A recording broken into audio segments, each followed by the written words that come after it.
केरळ राज्य, वायनाड जिल्हा, मेप्पाडी गाव येथे भूस्खलनामुळे खूप सारे जीवितहानी झालेली आहे. तशी मालमत्तेची खूप सारी हानी झालेली आहे. येथे मुसळधार पावसामुळे बचाव कार्यात खूप सारे अडथळे येत आहे.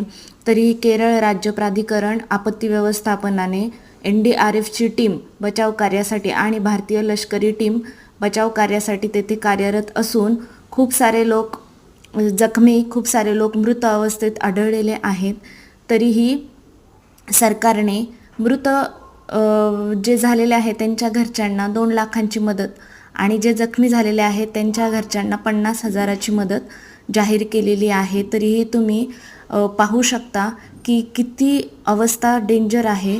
खूप सारे हाल आहे. बघा तुम्ही किती सारे नुकसान झालेले आहे. खूप लोक मृत अवस्थेत झालेले आहेत.